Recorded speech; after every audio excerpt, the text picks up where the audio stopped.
Muito boa tarde, quinta-feira, 23 de abril, o Olhares começa agora trazendo as principais notícias do estado para você. Hoje a gente vai falar sobre uma situação que é mais comum do que a gente imagina, quando a carteira de trabalho fica retida na empresa onde você trabalhou. Uma situação complicada e a gente vai saber de que forma que a gente pode reagir a isso, porque prejudica, né, Karina? Pensa, a pessoa precisa de um outro emprego e está sem a carteira de trabalho, complicado.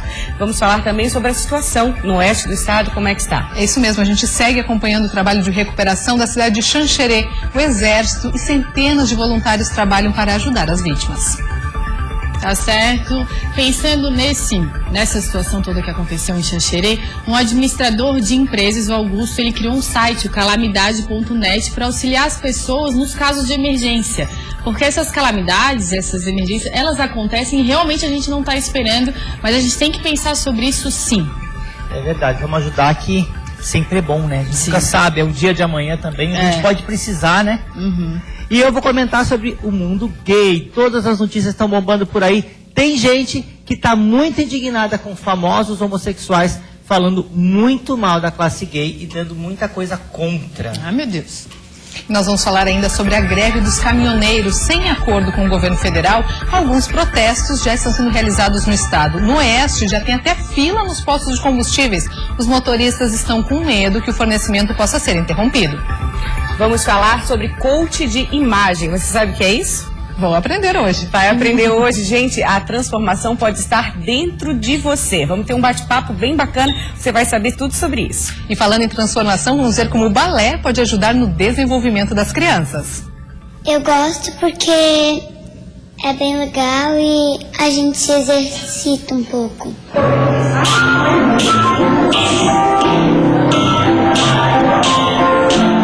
Que bonitinhas. Você fica com a gente até às 2 horas da tarde. O Olhares está no ar.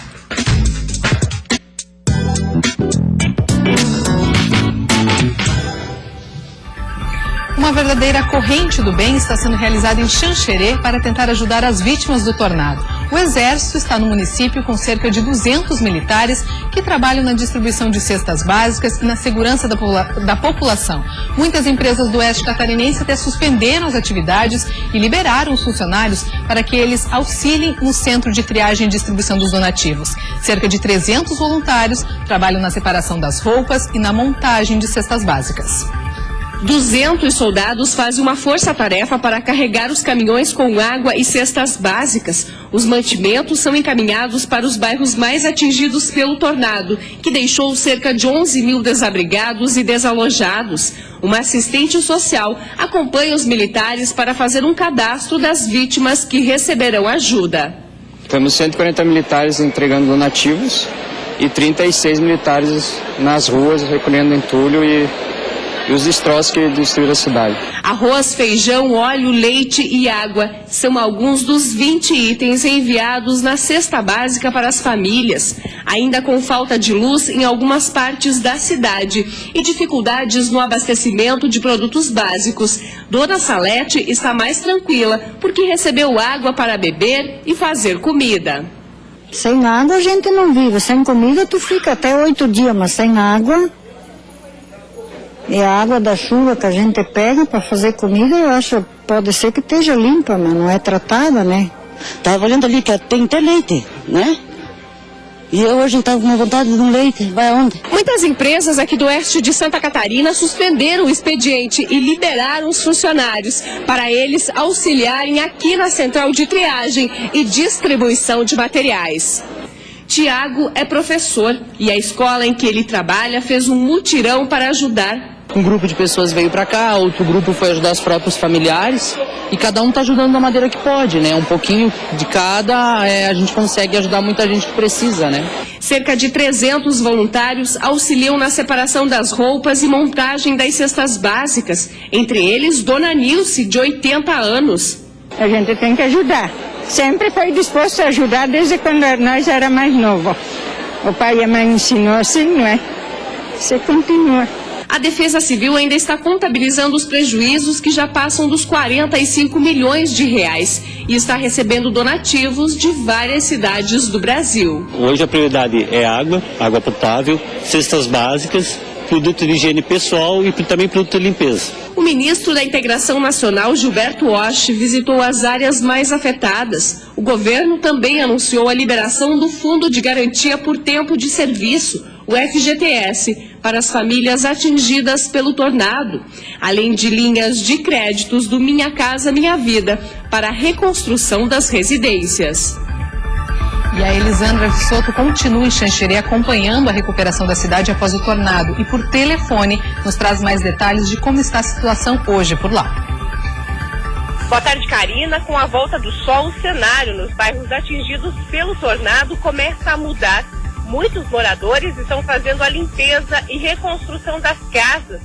Cerca de 200 homens do Exército estão auxiliando na distribuição de cestas básicas e água. Outra equipe está na Escola Básica Neuza Marques, auxiliando no transporte de carteiras e cadeiras, porque o local ficou totalmente destruído. As aulas nas redes municipal e estadual retomaram hoje, mas só devem ser normalizadas totalmente na próxima segunda-feira.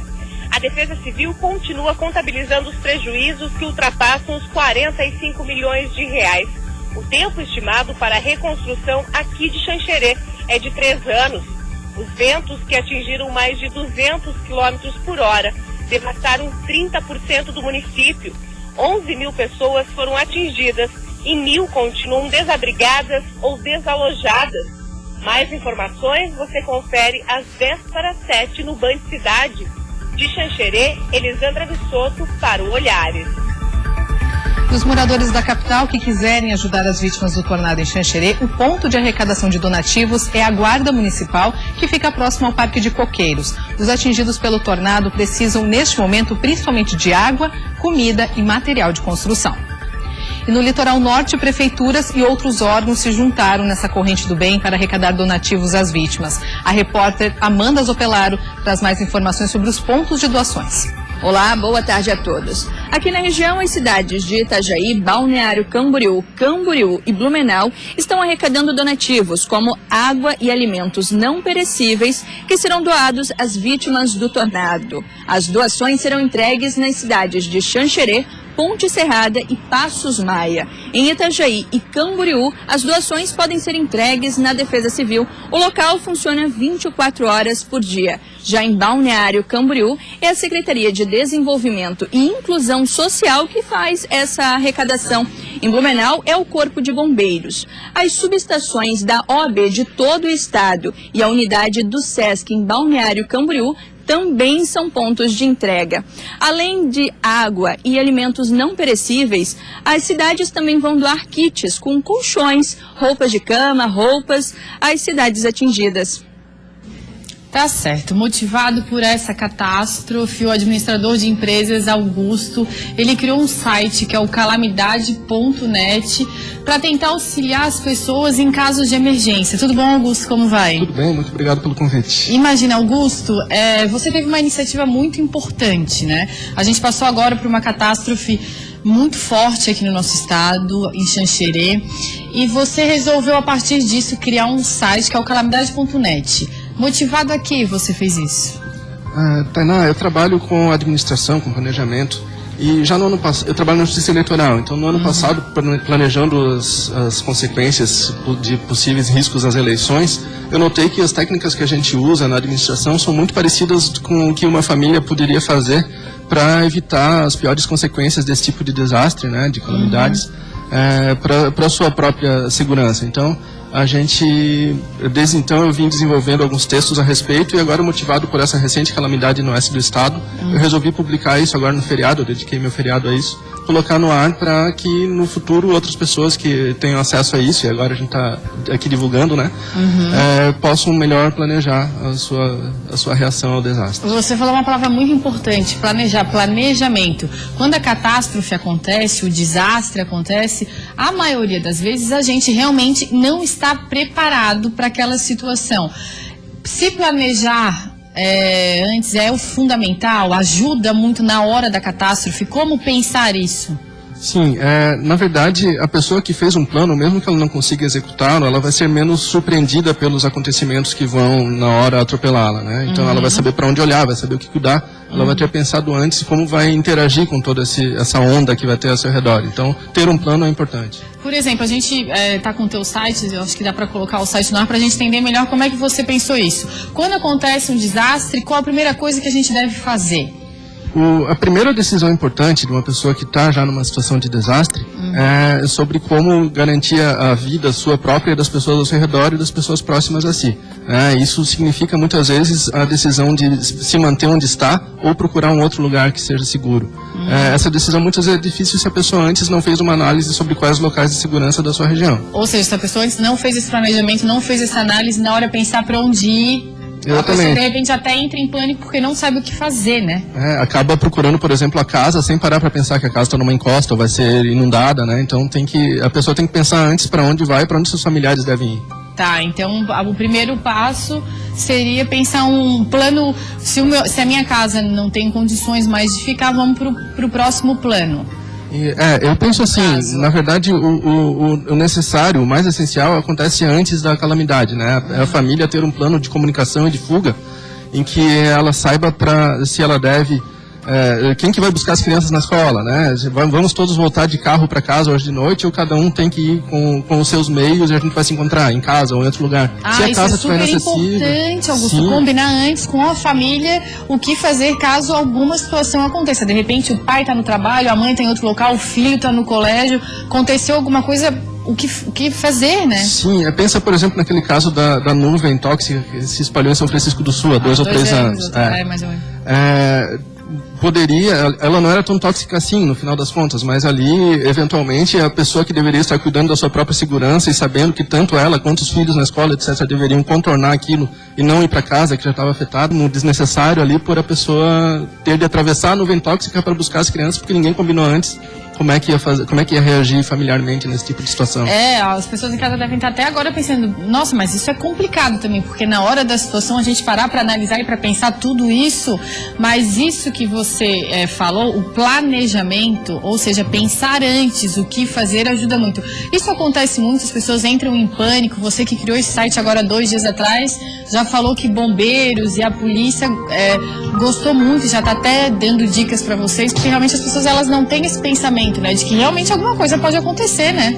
Sim, na verdade uma frase de um bombeiro que entrou em contato comigo ontem de noite, depois de ter visto o site, eu acho que resume bem, assim, que normalmente o desastre na família é a consequência da ausência de um planejamento. Porque se tem um planejamento, e mesmo que ele não funcione, a pessoa não vai reagir só no susto, né? Ela vai saber, vai ter pensado antes em qual é o objetivo, ela vai saber para onde olhar, né? Então isso pode fazer toda a diferença. Sim, aconteceu a situação em Xanxerê que as pessoas elas estavam dentro de uma casa, resolveram ir para um caminhão, enfim, da empresa, porque ali o local era mais seguro. A gente tem que realmente, numa situação dessa, tentar dar uma analisada ao redor também, enfim, no seu site você dá várias dicas, né, que é o calamidade.net. Parabéns pela iniciativa, Augusto. Muito obrigado. Obrigada, que dê super certo. É uma forma de alertar a população. A gente não está acostumado com esse tipo de situação aqui no estado, mas a gente tem que saber que pode acontecer, né? Sim, sempre vai ser a primeira vez. Sim, obrigada, tá? Muito obrigado. Meninas? E um grave acidente acabou causando a morte de um caminhoneiro hoje pela manhã no sul do estado. Durante mais de 1 hora, o trânsito precisou ser bloqueado para a retirada do caminhão. Filas se formaram no trecho e a situação só deve se normalizar durante a tarde de hoje. O acidente foi registrado por volta das 6 horas da manhã no sentido norte-sul, quilômetro 351 da BR-101 em Jaguaruna. Moradores informaram que este caminhão estava parado na 3ª faixa da rodovia por problemas mecânicos. O motorista de uma carreta não percebeu a presença do veículo e acabou colidindo. Vocês puderam observar se o caminhão que estava parado tinha alguma sinalização, algo que indicasse que ele estava naquele local quebrado? No momento não foi observado e se tivesse, possivelmente ela já acabou sendo arrastada pelo outro veículo que acabou colidindo nele, né? Então nesse momento não dá para precisar se havia ou não sinalização, ele vai depender da declaração do condutor daquele caminhão que deixou o caminhão parado no acostamento. A carreta caiu em uma ribanceira de cerca de 15 metros e o motorista foi lançado para fora da cabine e morreu na hora. Equipes do Corpo de Bombeiros Voluntários de Jaguaruna trabalharam na retirada da vítima. É um trabalho complicado porque a gente está trabalhando num desnível bastante considerável, né? Então tem todo um equipamento para estabilização do local, para a gente ter uma segurança da cena e não colocar nossos bombeiros em risco. Durante mais de 1 hora, o trânsito precisou ser bloqueado para a retirada do caminhão. Cerca de 3 quilômetros de fila se formaram, situação que deve se normalizar agora durante a tarde. Um dos trechos mais complicados da rodovia fica no sul do estado. Ontem, 4 acidentes já haviam sido registrados na BR-101. A Polícia Rodoviária Federal alerta que é preciso ter muita atenção ao trafegar nas rodovias federais, principalmente em dias de chuva. Nossa região é uma região, infelizmente, que tem bastantes pontos críticos, propício à ocorrência de acidentes graves. Esse é só mais um deles, especialmente quando está com um tempo chuvoso intensamente, como ocorreu nas últimas 24 horas. E sem acordo com o governo federal pelo preço do frete, caminhoneiros confirmaram nova greve. Em Santa Catarina já há pontos de mobilização, mas por enquanto sem bloqueio das rodovias. A greve teve início à meia-noite. A primeira concentração foi realizada na cidade de São Miguel do Oeste, onde há maior adesão ao movimento.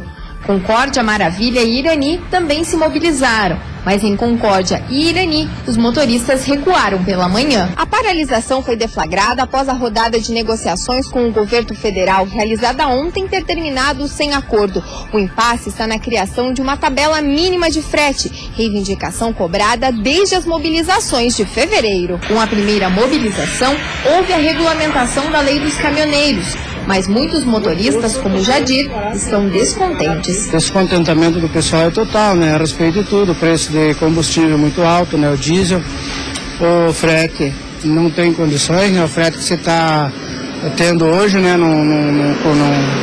Não está recompensando mais você trabalhar, né? Você vai ter que parar, no caso, na marra, né? Porque você trabalha, chega no final do mês, o que você faturou, se você for ver, é mixaria que sobra, né? O restante você não sobra para pagar as contas, é prestação, é seguro, é imposto, tudo isso não tem condições mais, né?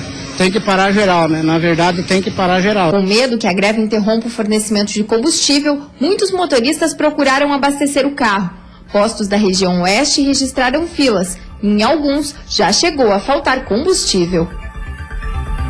No próximo bloco, a gente vai ter uma entrevista com um consultor de imagem. E quem acha que essa transformação é só pelas roupas está muito enganado. A transformação acontece muito além, vamos saber daqui a pouquinho. Para quem ainda não fez a declaração do imposto de renda, um alerta. O prazo está acabando e apenas 45% dos contribuintes do Estado acertaram as contas com o Leão. Se você ainda tem dúvidas, fique com a gente que no próximo bloco tem mais informações. A gente volta já já.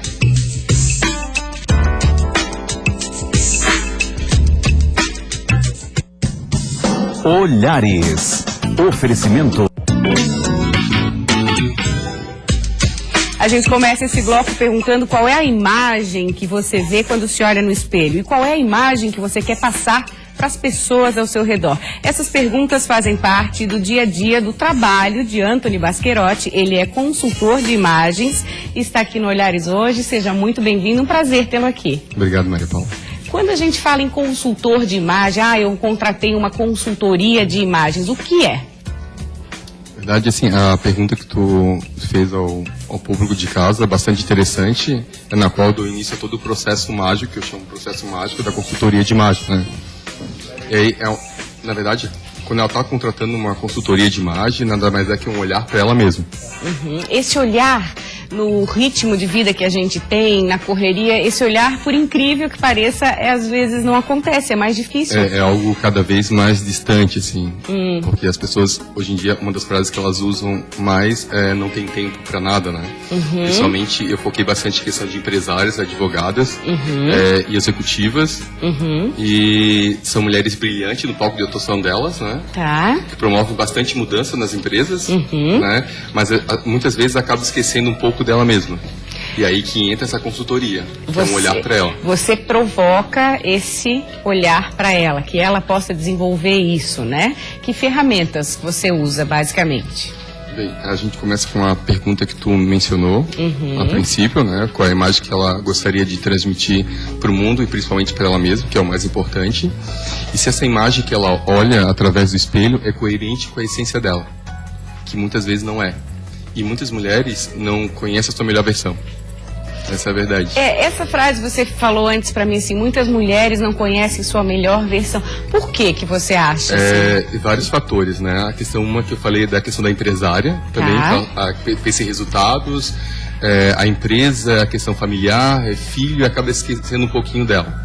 Isso é bastante natural. Põe a primeira roupa que vem pela frente para trabalhar. Exatamente. Né? Outra também é a questão de não se permitir. Tá. Sabe, não se permitir mesmo. Como eu já vi alguns casos que, tipo, mas o que os outros vão pensar, sabe? Se eu me arrumar assim, as pessoas vão me julgar de alguma maneira, enfim. E o seu trabalho é bem detalhado, nós estamos vendo imagens, é uma espécie de um dossiê que você faz para cliente. Fala um pouquinho sobre isso. A gente está vendo aí pessoas famosas. Começa o quê? Eu posso dizer qual mulher que eu admiro? Assim? Tem várias etapas, né, o processo. Né? Uma das etapas, como eu te falei, é a questão de qual é a imagem que ela gostaria de transmitir. Uma conversa. Exatamente. É uma conversa um pouquinho mais longa, assim, sabe? Porque nós temos que identificar assim, os pontos fortes dessa pessoa, para a gente potencializar isso através da imagem e também os pontos estratégicos a ser melhorado. Aí não usamos a palavra problema. Tá. Nem defeitos. Daí a gente vai trabalhar com esse ponto estratégico a ser melhorado para que isso passe a não existir mais ao longo do processo. Tá, vai sendo eliminado aos poucos. Exatamente. Como cuidar um pouco mais de si, se dar 10 minutos de presente todo dia, fazer algo que realmente lhe dê prazer, estar mais elegante, mais confortável ao longo do dia. Uma visita ao armário, então, é fundamental nesse processo. Essa é fundamental, porque assim, nós somos espíritos em evolução, né? A gente está sempre evoluindo, promovendo mudanças ao nosso redor. Muitas vezes a gente esquece disso, nós mesmos. Então, aí, o processo do guarda-roupa é bastante importante. É onde a gente vai ver as peças que vão permanecer, as que irão ser ressignificadas, né? Que é a parte que algumas peças que não são coerentes com o teu biotipo, questão de bainha, ajuste, decote, que a gente faz isso, e as que vão permanecer porque são coerentes com o teu estilo atual. Quanta peça comprada por impulso que você deve encontrar por aí? Bastante. É uma armadilha, né? É uma armadilha bastante grande. Duas armadilhas que eu vejo que é bastante grande. A questão da emoção. Comprar, né, por impulso. Tipo, aí compra por impulso, aí chega em casa, se arrepende, chega no outro dia, vê que a peça não era aquilo tudo, foi comprada pela emoção. Outra armadilha bastante grande é a questão de promoções, né? É um preço econômico, então vou levar várias peças e tal. Ou comprei porque estava barato. Exatamente. Assim. É um erro bastante grande e é um gasto também muito alto. Inclusive, você disse que tem uma etapa do processo que você, para as pessoas que pedem, você acompanha as mulheres e os homens, que também são seus clientes, na loja. Como é que é esse processo? Só esclarecendo ali, hoje são 70% mulheres e 30% homens, meus clientes, né? Tá. E aí tem a parte do personal shopper também, que é uma continuação do processo. Então, depois a gente faz a identificação do estilo, que é bastante importante, que muitas mulheres também não conhecem o seu estilo, por isso o erro de compra. Tá. Né, por isso o desconforto no dia a dia, às vezes sai, chega já ao meio-dia, já está desconfortável porque acredita que não está se sentindo bem. E aquela cena clássica, Anthony, de abrir o armário e dizer assim, não tenho roupa para botar. Nossa, é impressionante, a gente mais escuta aí, tá cheio de roupa, né? Tá cheio. Então aí a ideia do profissional também é otimizar isso, desmistificar esse processo, assim. Às vezes no guarda-roupa dela tem tantas opções que não é nem necessário fazer o processo do personal shopper. É saber combinar, de repente. É saber combinar a questão de cores, a questão de formas, volume, que é bastante importante, sempre coerente com o estilo pessoal, de vida e o biotipo dela. Vendo você falar assim, ouvindo você falar assim, acredito que o processo é muito maior do que uma transformação externa. Eu não mudo só o meu estilo. Que transformação poderosa é essa que tem por trás do seu trabalho? Então, eu digo que é um processo mágico mesmo, né? Eu gosto bastante do que eu faço, é algo que eu sempre quis fazer. O que eu faço hoje é aliar, tipo, missão de vida com o meu trabalho, né? Então hoje eu posso, de forma significativa, fazer a diferença para o outro. Na verdade, eu sou só um veículo, né? Eu sou só uma ponte. Eu faço com que a mulher ela realmente se olhe como ela realmente é. Né? Porque tem essa questão da ditadura da beleza, que faz mulheres bonitas como você se sentir desconfortável, acreditar não estar pertencendo a um padrão vigente. Mas que padrão é esse, sendo que cada mulher tem sua beleza? Que bacana, adorei a conversa, muito obrigada. Um prazer te receber. Selma, dá vontade de contratar o Anthony já, agora. Olha, eu fiquei aqui bem entusiasmada, sabe, Maria? E bem isso que ele falou mesmo. Muitas vezes a pessoa não sabe se enxerga e precisa, às vezes, o Anthony seria o que? O espelho, né? Fala pra gente o que a gente precisa. Tá ótimo. Que delícia, é isso aí. Chegamos aí a mais uma quinta-feira, coisa gostosa. Hoje é dia de São Jorge, feriado no Rio de Janeiro. Bafão hoje, hein?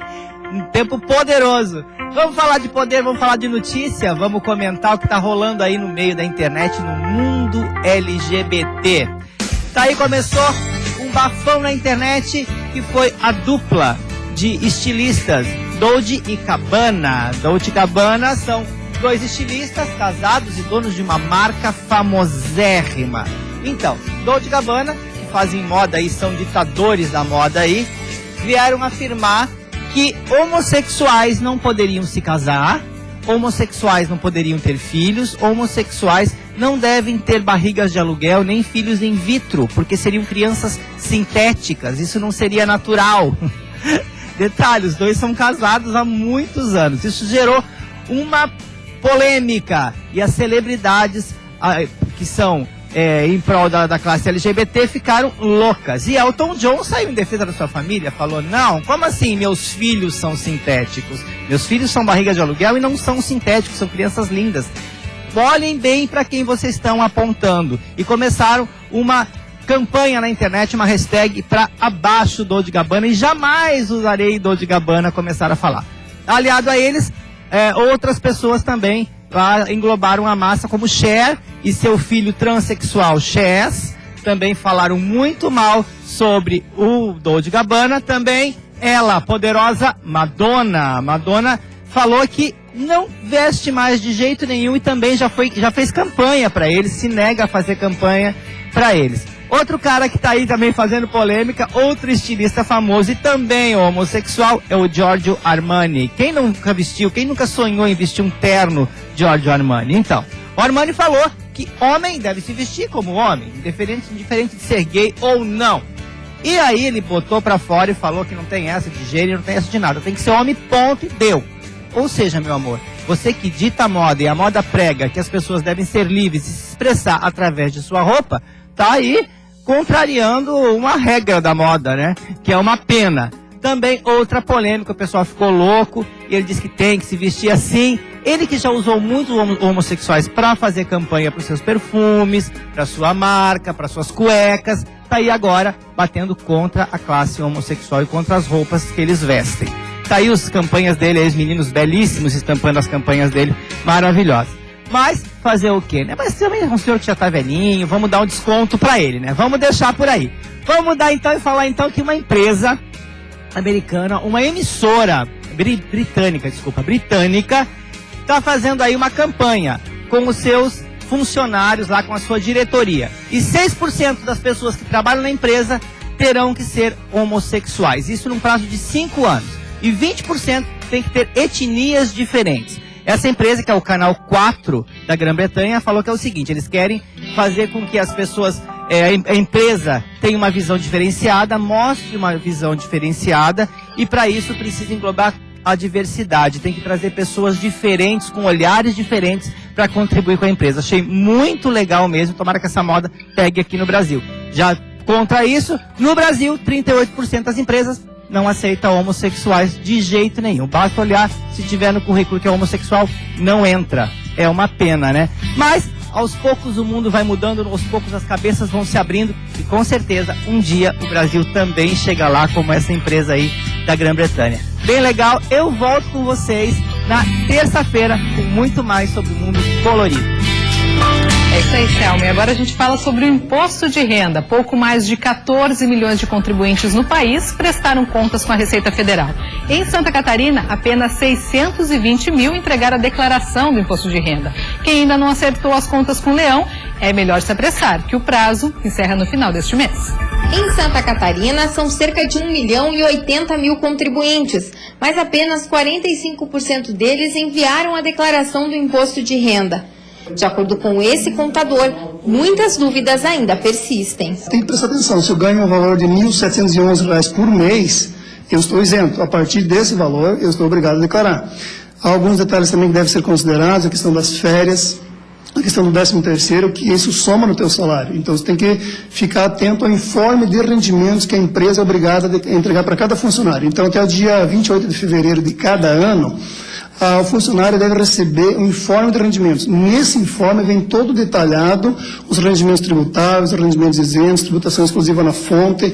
É com base nesse informe que você vai saber se você está obrigado ou não a fazer a declaração de imposto de renda. No site da Receita Federal, o contribuinte encontra o programa gerador, tira dúvidas e até um aplicativo que serve para rascunho da declaração. Não deixar a declaração para o último dia evita imprevistos como o sistema congestionado. A perda do prazo implicará em multa de no mínimo R$ 165 ou 20% do imposto devido, prevalecendo o menor valor. Quem quer mais facilidade pode contar com a ajuda de um contador. O serviço varia em média de R$ 40 a R$ 100. Tá certo, agora eu vou falar de uma situação que infelizmente está acontecendo sim. Eu tô aqui com a advogada Simone Arnabaldi. Tudo bom, Simone? Como vai? Prazer. Simone, no microfone pertinho, por favor. Sim. Tudo bom? Boa tarde. Boa tarde. Simone, a gente vai falar de uma situação que, como eu falei agora, infelizmente está acontecendo, que é o quê? A pessoa é demitida, a empresa ela não paga os direitos desse trabalhador e ainda retém a carteira dela de trabalho. E aí a pessoa que foi demitida vai procurar, obviamente, emprego em outro lugar e por muitas vezes não é contratada porque, claro, não está com a carteira de trabalho. Isso acontece bastante, Simone? É mais comum do que nós imaginamos. Nossa! No escritório surgem vários relatos dessa situação. Algumas geram uma ação trabalhista, outras é resolvido com uma conversa com a empresa, mas é uma situação em que a empresa não deveria, né? Ela sabe, muitas empresas estão cientes disso, mas como acontece muito, uma situação de mágoa entre o empregador e entre a empresa tem a necessidade de punir esse empregado por alguma situação e deixa de pagar os seus direitos, segura a carteira por algum tempo, como uma forma de punição. Mas isso, Simone, a gente tem que deixar bem claro que é ilegal. A empresa ela não pode, de maneira alguma, segurar a carteira de trabalho do empregado. Não pode. Isso não pode acontecer. Não pode acontecer. Também tem uma outra forma que a empresa, que às vezes o empregado pode dizer que entregou essa carteira e não entregou, também tem essa situação. A situação inversa. Então. Tanto o empregado quanto a empresa, é importante que a empresa utilize de recibo de entrega e de devolução da carteira, assim como o empregado também, ele pode solicitar esse recibo. Esse recibo de que recebi a minha carteira de trabalho. Eu entreguei essa carteira e eu preciso dela para procurar novas colocações no mercado de trabalho, que gera uma série de complicações, dificuldades nessa busca de uma nova vaga. A pessoa, nessa situação em que ela não recebeu seus direitos ainda, ela tem uma bola de neve se formando, que é todas as dívidas e gastos diários. O empregado precisa arranjar um outro emprego e a carteira de trabalho está ali na empresa antiga. Sim. Enfim, como a pessoa deve agir, então, o que ela deve fazer? Ela tem que procurar um advogado nessa situação, obrigatoriamente, ou ela consegue dar um jeito? Sim. Inicialmente, ela deveria buscar o Ministério do Trabalho e Emprego, pessoalmente ou através do sindicato de sua categoria. E o que acontece é que hoje o Ministério do Trabalho e Emprego em Florianópolis, por exemplo, não está atuando, não... Nossa, isso é uma coisa então super complicada. Além de a pessoa tá numa situação de estresse já, ela vai procurar ajuda e o Ministério não está funcionando, não está atuando. Então, para quem que eu vou reclamar? Então, o Ministério alega que está em reforma do prédio, por isso está temporariamente desativado esse setor de fiscalização, que é um papel do Ministério do Trabalho. Claro. Então, além de outras iniciativas, como uma denúncia, algo assim, o mais importante, o essencial agora para o empregado, é a busca de um advogado da sua confiança para o ajuizamento de uma medida, uma ação trabalhista, uma medida cautelar, buscando, ou dentro de uma ação trabalhista, um pedido preliminar, buscando essa urgência na devolução da carteira, com fixação de multa diária para que a empresa, a partir da propositura da ação, seja contado diariamente multas e a empresa é forçada a entregar essa carteira. Tá, no caso que o trabalhador ele não tenha um dinheiro para pagar para esse advogado, como é que funciona essa situação? É comum, é super comum, né? É comum e é usual no direito do trabalho, que os advogados atuem, principalmente quando é a parte empregado, que é lógico que se ele está buscando seus direitos, ele está com dificuldade financeira, atuar de forma como taxa de sucesso, né? Forma de... Isso quer dizer o quê? Que são os honorários que vão ser quitados a partir do sucesso na ação trabalhista. Ganhei a causa, então ganho esse dinheiro e aí dou uma parte para o advogado. Isso. Essa é uma porcentagem que é uma porcentagem estipulada pelas partes, que gira em torno de 30% hoje, né? O empregado, ele, nesse caso da carteira de trabalho, ele vai fazer jus a danos morais, certamente, que se for simples vai girar em torno de R$5 mil, que é o que a Justiça Trabalhista paga do Estado de Santa Catarina mas aí também pode variar de forma com uma complexidade de cada caso, caso concreto, logicamente. Sim, para finalizar, a empresa ela tem que entregar a carteira de trabalho depois que acontecer essa demissão, em quanto tempo? Assim que ela que ela faz o pedido da carteira de trabalho, que ela tem carteira de trabalho nas mãos, ela tem 48 horas para devolver essa carteira. 48 horas. Isso. Tá, ok. Simone, obrigada pelas explicações. Volte sempre. Muito obrigada. Obrigadão. Karina? E agora a gente faz um rápido intervalo e na volta vamos descobrir os benefícios do balé para as crianças. A nossa equipe acompanhou uma aula com as pequenas bailarinas que já mostram desenvoltura nessa dança clássica. Eu gosto porque é bem legal e a gente se exercita um pouco.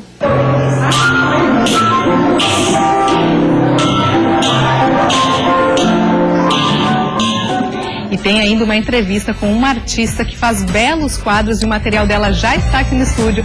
Vale a pena você conferir. Não saia daí que a gente volta em 2 minutinhos.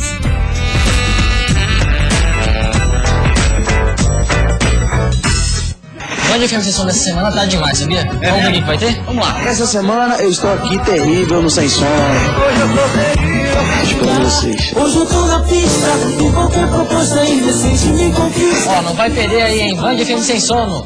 Essa é a história da maior cooperativa de alimentos do Brasil, a Aurora. Uma história escrita diariamente por mais de 70 mil famílias do campo e da cidade.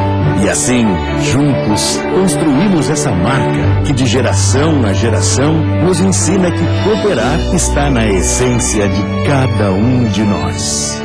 Aurora, há 46 anos, a hora mais gostosa do dia. A certeza de uma vida mais segura começa com a Célula. Segurança eletrônica comercial ou residencial, adaptada à sua necessidade. Viver tranquilo é viver com Célula. Tecnologia e segurança. Lua Gel Noivas e Noivos. Seu sonho começa aqui. Fone 49-3533-6000. www.luagel.com.br. Histórias deixam marcas. As pessoas, a economia, a política, forma o conteúdo. O sujeito, o verbo, a palavra e a imagem. O céu e a cidade deixam marcas. O erro, o acerto, o público, o alto, o conflito, o sorriso, o lápis, a borracha, o borro, o lógico, o inimaginável deixam marcas. Pausa, efeito, linguagem, cor, coragem. Qual sua marca? T12, 30 anos. Deixam marcas e histórias. Olhares. Oferecimento Oral Sim, rede de implantes número 1 do Brasil. Todo mundo tem um grande motivo para comprar no Queris.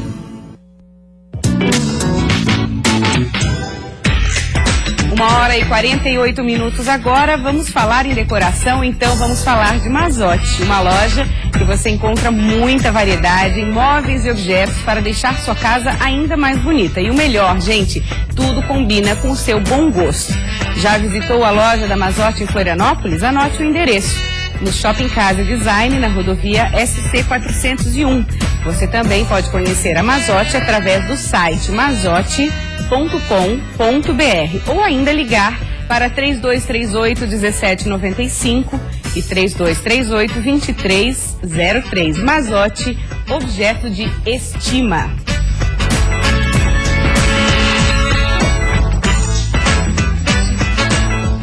Coração, eu tô aqui com a Sandra, ela que é artista plástica, é gaúcha, mas já mora aqui em Florianópolis há um bom tempo e resolveu homenagear a nossa linda ilha com a sua arte. Obrigada, tudo bom, Sandra? Eu que agradeço, tudo bem. Sandra, conta pra gente, a tua arte é muito colorida, a tua pintura é muito expressiva, lembra Romero Brito, você mesmo fala que se inspira nele? Sim, com certeza.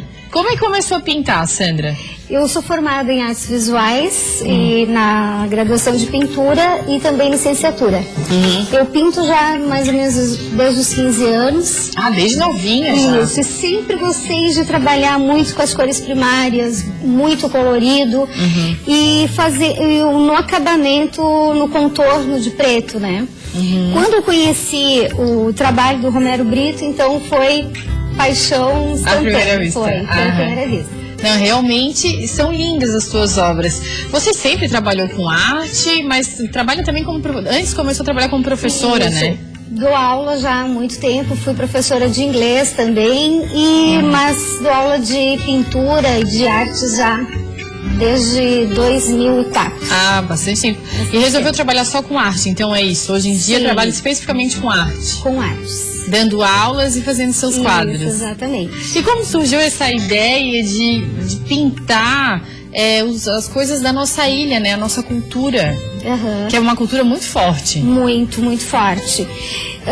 Quando eu cheguei aqui em Santa Catarina, em Florianópolis, a primeira coisa, né, o gaúcho se apaixona por um lugar. Meu pai é gaúcho, eu sou mané, mas realmente se apaixona. Isso, então eu comecei essa busca de conhecer os pontos turísticos, lugares, desenhar a ponte. E depois eu fiz uma especialização em cultura e criação, onde que eu estudei sobre o folclore e os pontos turísticos, os artistas locais, e coloquei tudo isso na minha arte. E o que é muito interessante, que eu vejo que as pessoas gostam, né? As pessoas, elas gostam muito da cultura aqui do local, o artesanato ele é valorizado, a arte é valorizada. Então isso eu acho que abriu muito esse campo para o meu trabalho. Sim, isso é muito, muito legal que você falou, assim, que a gente valoriza a nossa cultura. E realmente, o Mané, ele tem essa coisa de olhar para a própria cultura, de gostar, né, de ser Mané. Isso é muito bom da gente aqui. Que bom que tu conseguiu perceber isso e repassar para as suas obras, né? O que você pinta, então? Vamos mostrar um pouquinho aqui. Então, aqui eu faço a pintura no quadro, né? Aqui dá pra ver que eu trabalhei com a ponte, né? Então, basicamente, são os pontos turísticos, o folclore. E depois eu comecei a fazer esse trabalho também nos azulejos. Nossa, eu adorei, gente. Vamos mostrar aqui, Mu. Olha que lindos. Esse aqui é boi de mamão. Esse é o folguedo do boi de mamão, a maricota, a denúncia. Nossa, lindo demais. Essa ideia de azulejo é muito bacana, né? Sim. Esse azulejo, eu coloco já um ganchinho atrás, ele pode ser colocado na decoração. Pode ser um quadro, assim, então. Ou se não, deixa eu mostrar esse aqui. Com a moldura. Tá. Que fica um acabamento muito bonito também, né? Ah, tá. Tem várias formas de se utilizar, né? Dá pra gente botar na cozinha também, em vez de... Pode encher a cozinha de azulejo, né? Pode. Desse, eu acho bem bacana, bem colorido, bem bonito. Esse aqui é um quadrinho. Tem a Catedral, Praça da Alfândega, Mercado Público. E você vende mais pra quem? Olha, vende bastante para turista, as pessoas dão de presente. Então, qual que é o teu público? Há 7 anos que eu venho fazendo esse trabalho e eu vendia mais para as pessoas daqui. porque eu fazia os quadros. Agora, então, como eu estou explorando mais esses outros materiais, eu também estou vendendo bastante para turistas. Claro, porque daí transforma um pouco o objeto. Aqui a gente tem caneca também, né? As canecas já do Dia das Mães. Ah, deixa eu ver. A gente está apaixonada por caneca. Me dá uma caneca?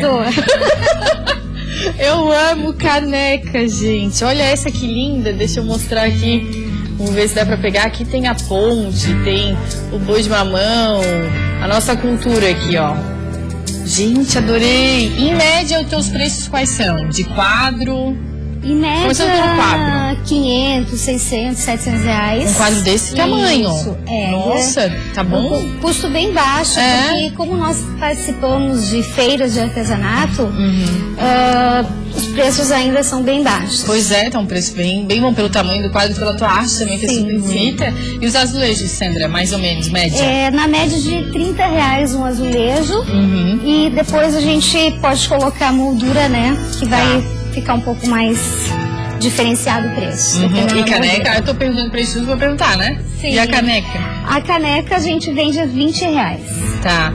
Gente, adorei, Sandra, tua arte é muito bonita, obrigada. Você vende aonde? Então, nós participamos na feira da catedral, na frente da catedral. Sim. Quarta, quinta e sexta. E na beira-mar, no domingo. E também eu faço uma feira no centro do Cobrasol. Todos os sábados. E agora também temos a feira da freguesia. Sim, no Ribeirão da Ilha. Não, em São José. Ah, freguesia de São José.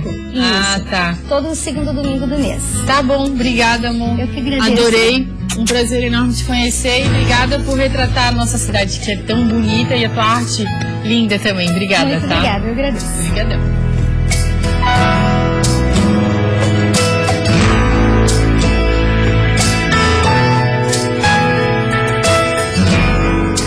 E agora a gente fala de dança. A escola do Balé Bolshoi de Joinville vai realizar uma aula gratuita em comemoração ao Dia Mundial da Dança. O evento acontece na próxima semana e é gratuita para toda a comunidade, com professores da instituição e também da Rússia. A aula de dança com professores mestres russos e brasileiros vai acontecer no dia 29 de abril, próxima quarta-feira. A data marca o Dia Mundial da Dança. Para comemorar, a Escola do Teatro Bolshoi no Brasil abre as portas e oferece uma programação gratuita à comunidade. Vão ser 2 horários, às 9h30 da manhã e 3 horas da tarde. Os participantes vão ter o direito de experimentar um pouco do balé russo. Pessoas de outros estados também são esperadas pela escola, que realiza a ação pelo 5º ano consecutivo. As vagas são limitadas e quem tiver interesse em participar deve fazer a reserva através do e-mail alessandrarocha@escolabolshoi.com.br ou pelo telefone 47 34 22 40 70, ramal 235. O Dia Mundial da Dança foi introduzido pelo Comitê Internacional da Dança da Unesco em 1982. E a gente continua falando de balé. As aulas, ainda na infância, desenvolvem a postura e a disciplina nas crianças. A dança traz ainda benefícios para a mente, despertando a criatividade dos pequenos. A Bruna Matos e o Leonardo dos Santos, nossa equipe, eles acompanharam uma aula e nos mostram mais detalhes de como essa dança clássica estimula o desenvolvimento das crianças. Uma música animada e uma corrida para aquecer. É assim que começa esta aula de balé infantil. O objetivo é preparar o corpo para a execução dos movimentos clássicos da dança. A professora explica que as turmas são divididas de acordo com a idade das crianças. A gente aqui na academia trabalha de 5 a 6 anos, o baby, e depois vem o pré-básico, né, que são as meninas que estão quase para começar aquele balé bem puro, assim, bem técnica mesmo, mas ainda traz um pouco do lúdico, né. Praticante do balé desde os 2 anos, Bruna já até sonha em ser bailarina profissional. E a mãe conta que percebe os benefícios que as aulas trazem para o dia a dia da menina. Ela tem a postura bem bonita, ela é bem disciplinada também, o que me ajuda bastante, como ela é bem espoleta, então a professora puxa aqui, eu digo, olha o balé, olha a postura, vamos lá. Ela é bem ativa. Já a Sofia tem como inspiração a mãe Carolina, que dançava balé quando pequena. E ela diz que a dança trouxe mais responsabilidade para a vida da filha. A Sofia, desde que começou a fazer balé, ela desenvolveu muito a feminilidade, como eu estava te falando. Ela tem os movimentos, a postura, né, filha? Está mais responsável porque tem horário, tem uso do uniforme, o coque que tem que fazer. Com aulas animadas, as meninas não conseguem nem imaginar o quanto o balé pode fazer bem para o corpo e para a mente. Aqui elas aprendem a ter postura e disciplina e ainda conseguem desenvolver a criatividade e a imaginação. Os benefícios são diversos, né? Dizem que o balé é uma das atividades mais completas que a gente tem, né? De atividade física. Questão de equilíbrio, manutenção da postura, a força, né? Porque o balé é quase como uma musculação, só que é um pouco mais lúdico, porque tem a música. E as meninas garantem que a aula é muito boa e que elas pretendem seguir dançando até ficarem grandes. Eu gosto muito porque desde pequena eu fazia balé e eu acho que balé é uma coisa bem legal. Eu gosto porque é bem legal e a gente se exercita um pouco.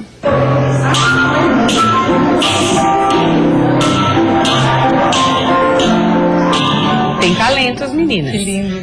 E dá pra ver que elas fazem por diversão, né? Pra elas não é uma tarefa difícil. E uma menininha vestida de bailarina, né? Aquele bem rosa pink ali que tava aparecendo, né? Encantador, né? Lindo. Vamos falar do nosso Instagram e Facebook? Vamos, se você já segue a gente nas redes sociais, então aproveita para seguir @Programa Olhares no Instagram e no facebook.com/Programa Olhares é a forma de você interagir conosco. Todo dia a gente sempre bomba nas redes sociais, né, meninas? Lembrando que no Facebook é possível rever os programas, todos são colocados lá na íntegra, e você pode acompanhar se você perdeu alguma coisa. É verdade. Beijo, tchau. Amanhã a gente volta. Obrigada pela sua companhia. Até amanhã, 1h05 da tarde. Estamos esperando até lá.